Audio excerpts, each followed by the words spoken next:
Selain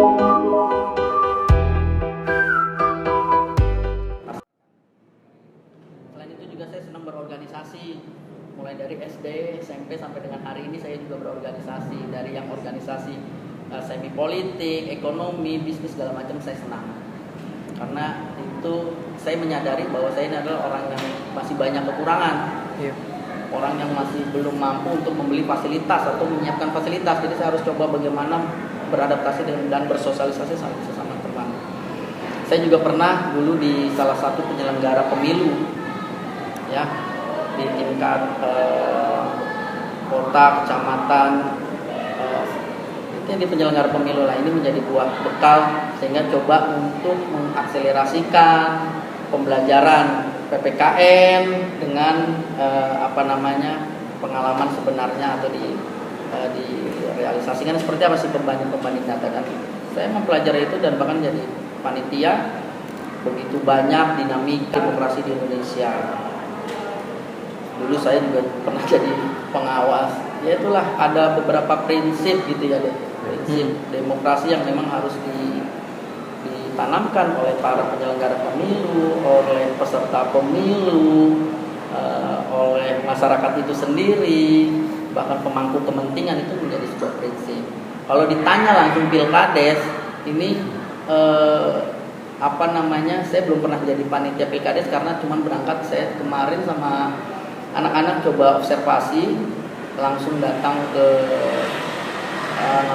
lapangan untuk mewawancari tentang pilkades, dan itu menjadi bahan untuk pembanding saya di satu sisi pengalaman dan beberapa referensi. Pada prinsipnya gini, pemilu adalah salah satu prinsip demokrasi yang harus ditegakkan dan dijalani. Itu adalah amanat undang-undang dasar.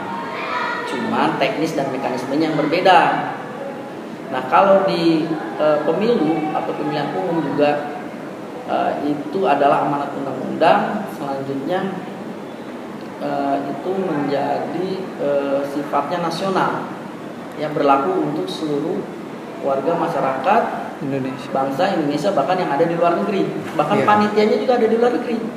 Itu bedanya. Dan mengadopsi Undang-Undang 7 2017. Sedangkan kalau pilkades itu berbeda. Dia beberapa punya turunan hukum yang mulai dari zaman Belanda. Itu juga ada beberapa yang mengadopsi sehingga turunannya diperkuat dengan Undang-Undang Desa. Undang-Undang Desa itu didasari dengan Undang-Undang Peraturan Daerah, ya, Undang-Undang 32 2004. Terus yang diperkuat lagi Undang-Undang Desa, itu Undang-Undang Nomor 6 tahun 2014. Ini menjadi dasar penyelenggaraan pilkades. Beda dengan pemilu, beda undang-undang dan sasarannya berbeda. Kalau pemilu nasional itu sifatnya seluruh bangsa Indonesia, sedangkan pilkades yang ada di desa itu. Dan siapa yang dilibatkan, siapa panitianya, siapa yang mengawasi, bagaimana asas pemilunya jujur dan adil gimana. Ini yang menarik gitu loh. Ya, apa saja sih syaratnya kan gitu. Syarat buat kita jadi pemimpin sebagai anak muda gitu kan. Betul. Umurnya berapa sih? Terus harus lulusannya apa sih gitu kan. Ini penting banget buat edukasi demokrasi. Itu berbeda juga dengan di desa. Gitu. Nah, di mana bedanya? Nah, lurah sama kades, itu sangat berbeda. Lurah itu adalah jabatan yang harus dimiliki oleh PNS. Jadi dia struktural. Dan dipilihnya itu oleh wali kota. Dan masa jabatannya itu tergantung. Ya, kalau misalkan ada rotasi, mutasi itu juga bisa berubah tergantung Pak Wali Kotanya atau Pak Camat ada usulan dan lain sebagainya. Itu sangat berbeda. Sedangkan Pak Kades, kepala desa, itu dipilih oleh masyarakatnya atau oleh desa tersebut. Nah, itu yang membedakan. Dan tidak dijabat oleh PNS, kecuali ada pengecualian. Jika mengundurkan diri, diberhentikan segala macam, itu harus dipilih melalui ke bupati berdasarkan usulan komponen perangkat yang lainnya atau aparat yang lainnya, itu diisi oleh PNS baru. Dan dia punya masa jabatan. Dia 6 tahun masa jabatannya. Ya, berapa kali dia berapa periode? Kalau presiden dua periode, ya. Kalau nambah lagi repot ya. Beda jalan. Lagi rame ya? Iya, lagi rame 3 periode. 3 periode. Iya, 3 periode. Ya inilah dinamika ya. Memang suprastruktur dan infrastruktur politik kita, demokrasi kita ini ya nanti bisa kita pelajari ya dengan tema yang berikut ya. Dan kalau pilkada itu 3 periode, dan ini juga sebenarnya kalau saya baca literasi putusan Mahkamah Konstitusi itu memang ada beberapa yang sebenarnya 2 periode 3 periode bertentangan nggak sih dengan undang-undang dasar ya. Ada mungkin yang menyatakan di beberapa daerah kan sistem kepemilihan desanya berbeda-beda, rujukan hukumnya berbeda tergantung dengan daerah masing-masing. Tapi harus mengacu pada Permendagri yang terbaru ya. Permendagrinya apa? Jadi undang-undang desa diperkuat lagi, ada Permendagri diatur lagi karena wewenangnya Menteri Dalam Negeri ya. Itu undang-undang terbaru nomor 20 tahun 2020. Ya itu pasal berapa itu kalau nggak salah itu Permendagri kemarin yang diubah 112 2014, terus Permendagri 65 atau Permendagri 72. Oke. Ini mengacu ke situ semua. Akhirnya ditetapkan oleh Permendagri 3 periode. Walaupun sebenarnya ada beberapa usulan yang masuk ke Mahkamah Konstitusi, sebenarnya mungkin ada potensi ya, saya sudah berkekuatan hukum tetap atau belum saya, atau sudah menjadi alasan yang bersayap, kalimat-kalimat bersayap ini sebenarnya bertentangan atau tidak ya. Saya coba nanti kita gali. Nah itulah yang membedakan. Jadi kalau lurah dengan kepala desa jelas berbeda ya. Kalau udah jelas kali ya? Iya. Mungkin itu. Kalau kriteria buat kan lurah ditunjuk oleh wali kota. Nah, ada nggak sih Pak kriteria untuk menunjuk seorang lurah gitu? Jelas pasti ada, ya. Jangankan pilkades. Jadi maksudnya ditunjuk ini begini.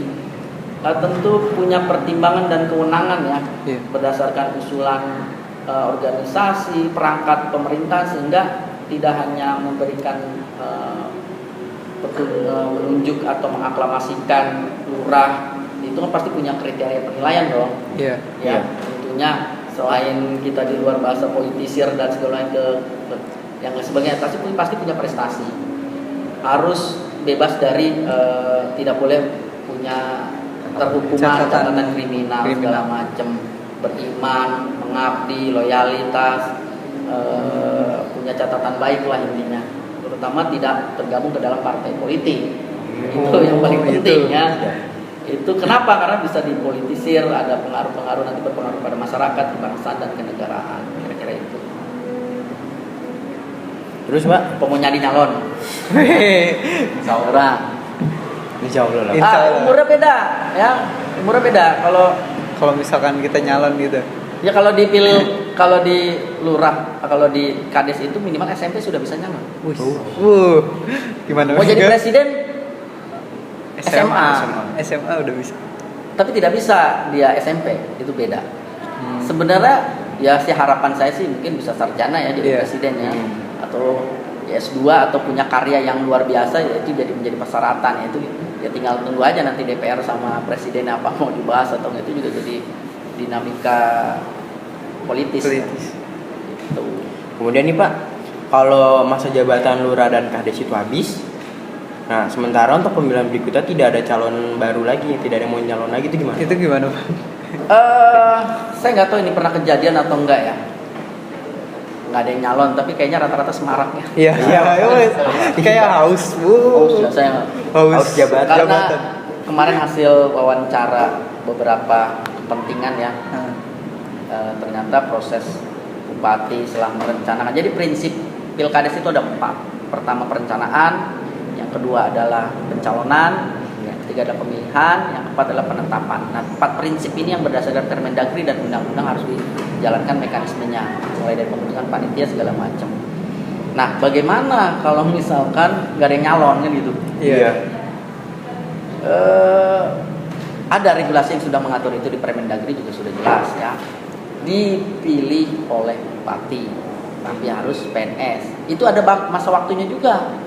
Ya, ketika Iya. berhenti ini entah diberhentikan 60 hari karena yang berhak menyusun itu pemerintah memberikan kewenangan kepada perangkat daerah seperti BPD ya, Badan Permusyawaratan Daerah itu adalah salah satu panitia pembentuk pemilihan pilkada ya bersama tokoh-tokoh yang lain. Apalagi regulasi yang baru Permendagri itu harus juga melibatkan kepolisian, TNI, DPRD, itu Permendagri yang baru. Nah, untuk pelaksananya ini mulai dari tingkat kecamatan sampai dengan BPD itu dia membentuk panitia. Nah, lalu bagaimana ketika tidak punya bupati menunjuk atau mengangkat, tapi harus PNS selama ada kurun waktu. Kalau tidak salah sekitar 60 hari.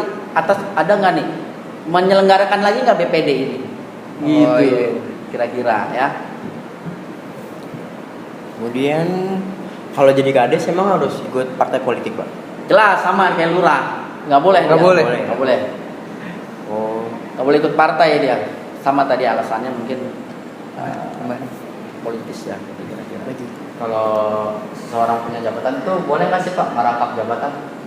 Iya, jadi Maksudnya gimana nih jabatan Misalnya ketua PSSI ketua PSSI yang merangkap Jadi- jabatan menjadi gubernur gitu Pak.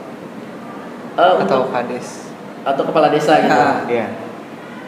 Penting selama itu Iya, ada sama. izin ya, izin dari kepegawaian ya, dari dinas terkait atau pemerintah setempat, selama itu ada izin, kemungkinan ya besar ya itu bisa dirangkap jabatan ya, selama tidak mengganggu. Punya kan pastinya itu akan dinamis ya, karena itu kecuali memang jabatan-jabatan yang memang yang sifatnya apa namanya konstituen ya, dia secara struktur yang memang berpengaruh kepada keadilan gitu ya. Kalau sifatnya untuk mendongkrak kemajuan itu mungkin kira-kira masih bisa ya, tergantung dari izin atau tidak. Oh, dari iya. Badan Kepegawaian harus ada syarat itu. Udah ditutup. Gimana? Udah. Segini Kayaknya aja, iya, aja. udah. segini aja emang. Iya. Nggak ada yang lain, udah cukup. Udah cukup. Udah cukup, Pak. kayaknya. Puas dengan jawaban atau mungkin Wah, puas lain? banget, Pak. Pas, Pak. Mantap, lengkap. Oke, Jawaban. gini ending saya mau bikin pantun buat kalian semua atau mungkin yang Wih. mendengar semua ya kan. Mantap. Apa ya pantunnya ya? Pagi-pagi makan sirsak, Wih, mah cakep. siangnya makan buah belewah. Cakep. Janganlah mengorbankan rakyat, karena rakyat adalah amanah. Wih, mantap, Pak. Sampai jumpa ya, itu aja mungkin. Iya. Saya tidak bisa memberikan sekedar berbagi, sharing. Kalaupun ada runtutan kalimat yang lain itu kurang pas, itu masih ada kalimat-kalimat yang lain atau diksi-diksi yang lain seperti itu. Jadi itulah video podcast dari kelompok kami. Di sini saya dan Rizky akan menyimpulkan yang ada di dalam video podcast tersebut. Yang pertama yaitu masa jabatan lurah dan kades itu maksimal selama 3 periode. Yang satu periodenya itu selama 6 tahun.